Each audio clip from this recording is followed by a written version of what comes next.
আচ্ছা দেখো এখানে HCF2 সাথে যদি আমি ওয়াটার রিয়াকশান করি তাহলে কী পাওয়া যাবে বলো তো?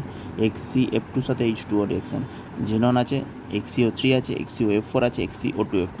আচ্ছা দেখে নাও, এবারে আমি এটা HCF2 সাথে যদি আমি H2O রিয়াকশান করি আমাদের কি আমাদের জেনন পাওয়া যায়, তার সাথে আমাদের HF পাওয়া যায়, তার সাথে আমাদের O2 পাওয়া যায়। এক্সির সাথে আমরা যদি এটা এখানে 2 নিতে হয়, এখানে 2 নিতে হয়, এক্সিটাকে ব্যালেন্স করে দিতে হয়। ওকে, তাহলে 2XCF2টাকে ব্যালেন্স করার জন্য 2XCF2 প্লাস ওয়াটার 2XCHFO2, এটা আমাদের রিয়াকশান। তাহলে আমরা কী পাই? XCF2 যদি আদ্র বিশ্লেষণ করি আমরা জেনন পাই, আমাদের এখানে আনসার হবে জেনন XC।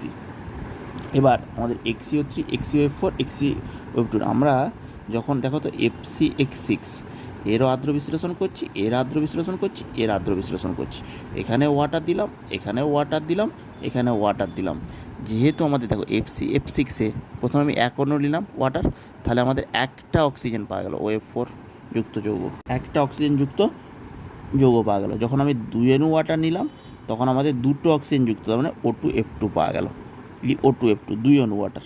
যখন আমি 3 অণু ওয়াটার নিলাম তখন আমাদের XC3 অণু ওয়াটার যুক্ত XCO3 পাওয়া গেল। বোঝা গেল? এবার XCO3 যদি বলে এর স্ট্রাকচার তোমাদের কী হবে বলো তো? XCO3 এখানে জেনন হচ্ছে আমাদের 8 আর 3টে অক্সিজেনের জন্য ক্যান্সেল হয়ে টোটাল 8, তাহলে 4 হলে আমাদের কি বলেছি? SP, 6 হলে আমাদের SP2, 8 হলে আমাদের বলো SP3, আর 10 হলে আমাদের 8 হলে আমাদের SP3।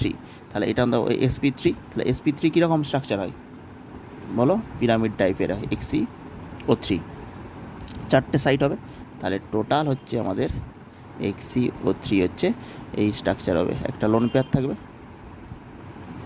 লোন পেয়ার থাকবে একটা। ওকে, এইভাবে স্ট্রাকচার হবে। এটাকে তুমি সাজিয়ে লিখে দিতে পারো, বা তুমি সাজিয়ে একটু ইয়ে করে ভালো করে সাজিয়ে লিখে দাও XCO3 একটু এই স্ট্রাকচার, এই লোন পেয়ার। উপরের দিকেও লোন পেয়ারটা দিতে পারো, কোনো অসুবিধা নেই, ঠিক আছে? উপরের দিকেও তুমি লোন পেয়ারটা দিতে পারো, XCO3 স্ট্রাকচার হবে। তাহলে আমাদের বোঝা গেল 8 হলে আমাদের SP3 এবং এটা হচ্ছে পিরামিড আকৃতির হবে। এটা হচ্ছে আমাদের মেন আনসার।